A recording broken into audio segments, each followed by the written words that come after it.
There's a lot to like about the Meebike Gallop, a newcomer to the e-bike market. It's a good-looking, kind of cafe-racer style bike with a solid build and full suspension. However, there are a couple things about it that fall a bit short for me. I think that there is a specific type of rider that this would be great for though, and I'll explain what I mean by that in a second. Let's start by taking a closer look at the bike itself because it's actually loaded with features and great components. You'll notice immediately how solid it looks and how attractive the bike is. This is one of the most attention-grabbing PEVs in my garage, and friends and relatives who see it almost always ask about it. The plush, floaty ride eats up bumps both on and off-road and makes it one of the most comfortable e-bikes I've ever tested. The front dual-crown suspension fork offers a super solid, stable front end and 70mm of travel, enough to make a noticeable difference when hitting bumps and potholes or riding in rough off-road terrain. The dual rear shocks aren't anything crazy with only about 40mm of travel, but make a huge difference in overall ride feel, making for a fairly floaty ride. It also helps mitigate the jarring, sudden bumps that you sometimes encounter on sidewalks or trails that can jangle your rear end or precious parts. The saddle style seat is soft while still being firm enough to support my weight and is plenty comfortable for longer rides. It's long enough that you can sit up on it or back a bit based on what you need to accommodate your height. The BMX style handlebars sit at a good height for a comfortable riding position and are adjustable if you want them to angle towards you or away from you a little bit. The cockpit is pretty straightforward with the 7-speed Shimano shifter and twist throttle on the right hand and the display controls and pedal assistant controls on the left hand. The grips are the usual faux leather stitch style ones, which I don't mind personally. I switch the grips out on a lot of the PEVs that I ride, but this style I usually leave on my bikes because they're pretty comfortable and don't move around a lot on the handlebars. The display is color and is quite crisp. It's easy to adjust the speed modes and just as easy to go in and change any settings. You can adjust the top speed cap, change the display brightness, and switch between miles and kilometers among a number of other things. The standard 7-speed Shimano Altus drivetrain is an e-bike staple and has always performed satisfactorily for me. The hydraulic brakes are a great inclusion as I think hydraulic brakes are superior to mechanical in almost every way. The included brake pads are quite forgiving with not too much bite and allow for gradual deceleration while offering the option to lock up your brakes if you need to brake suddenly. The brake and motor cables are routed nicely through the frame to keep them out of the way. The battery slides neatly into the down tube and is locked by key. It offers a really impressive 27 miles of range riding in the highest of the 5 speed modes. The headlight is quite impressive for a stock light and should be plenty to get you home at night. So far, pretty much everything I've said about this bike is positive. It's a super solid, quality bike with some great features. There's just one big issue with it.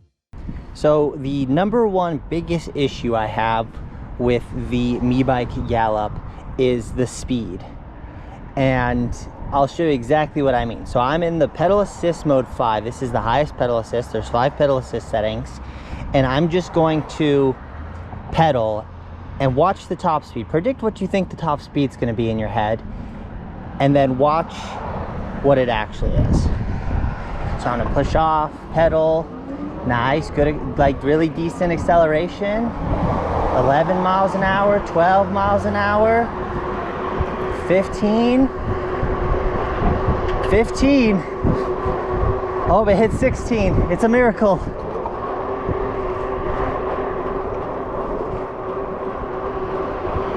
And that's it.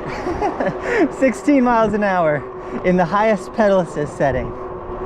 So that's like an issue, and it was so much of an issue that I actually reached out to Meebike, and I was like, what's wrong with the bike? Why does it only go 15 miles an hour with the pedal assist? And they were like, oh, you have to change the top speed setting. So I went in, and it was initially set at 20, I think just 20, and I turned it up to 28, and that didn't change anything.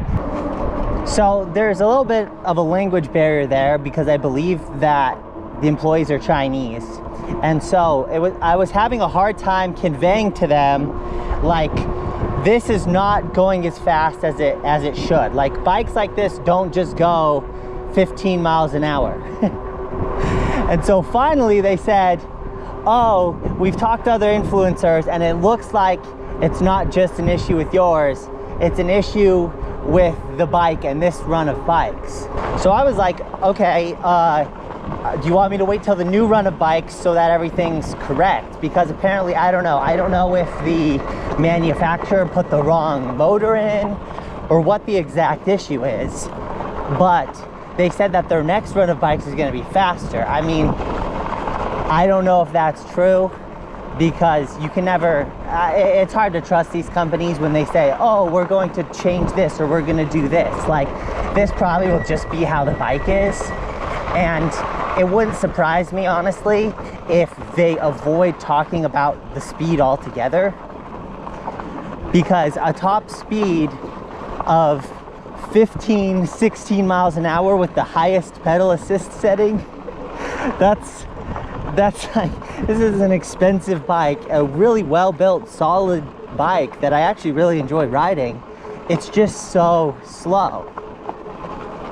So now here is the one upside, and once we get to a stretch of straight, I'll show you what I mean, because it's not all bad. So the one upside is that I have yet to talk about the throttle, and the throttle actually makes up the difference for the poor pedal assist.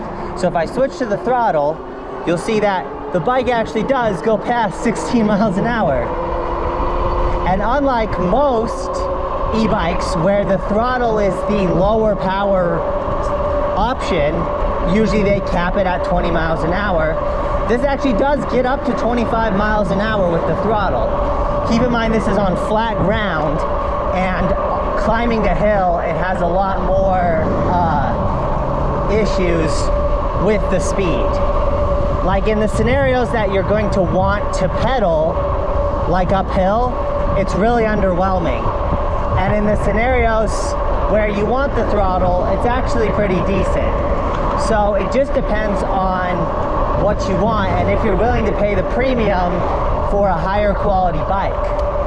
The other thing is I think that there are groups of people that might like what this bike has to offer, and I'm not just saying that. I think that there are groups of people, specifically heavier riders, that want a really solid bike, that don't want to feel like the bike is going to break under them, and don't care too much about the crazy speeds that some of these bikes can do, because a lot of these e-bikes can do 28 or 30 miles an hour with the pedal.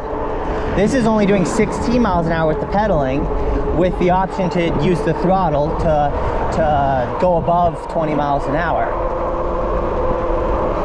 I also think that maybe older riders who are concerned primarily about having something that is solid and safe and secure, and they don't have to worry about braking or have to worry about handling off-road conditions, and don't care about getting the super high speeds.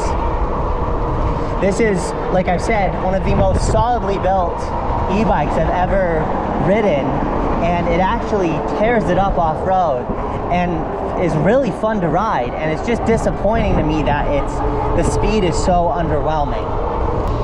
The other thing is that there's a whole market of these what do you call it, cafe-racer style e-bikes, that this isn't your only option. If you're willing to spend $2,000, $2,500 on this style of bike, you can find one that is probably equally as stable and also has reasonable speed. So one of the places where this bike does excel and that I've been really impressed with it is off-road.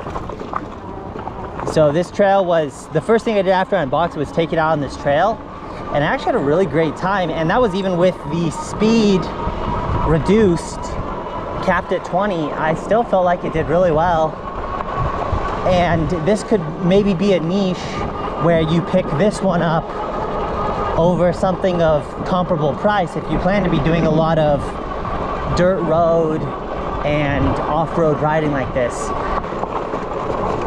Off-road is also one of the few places where the pedaling actually is useful, because you actually are slowing down under 15 miles an hour on some of these hills, and you want the pedaling factor.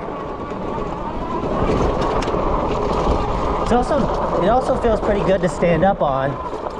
It's not ideal with the twist throttle. Like, twist throttles are always awkward while you're standing, but definitely an option. Fun little like moped style e-bike for dirt road and off-road riding. I don't think that's an awful option. I guess what I'm trying to do is find practical uses, redeeming uses for this bike, because I love the way it feels, and I love the suspension and how solid it is, and I've honestly really enjoyed riding it. It's just so underwhelming on the pedal assist side of things that it's so hard for me to like wholeheartedly recommend for every use case. But I think there are use cases, and I think if you watch this video to the end, then you've seen maybe where it would be the most useful, and maybe you found a niche that this works for you. I think most people though that are riding on road are better off getting something that has a little bit more power, a little bit more oomph for the same price. So there it is. This is a great bike from the quality and feature side of things, but the lack of power makes it a hard sell at $2,300. Let me know what you think of this bike and if it offers enough to justify the price for you. Thanks for watching, and I'll see you in the next one.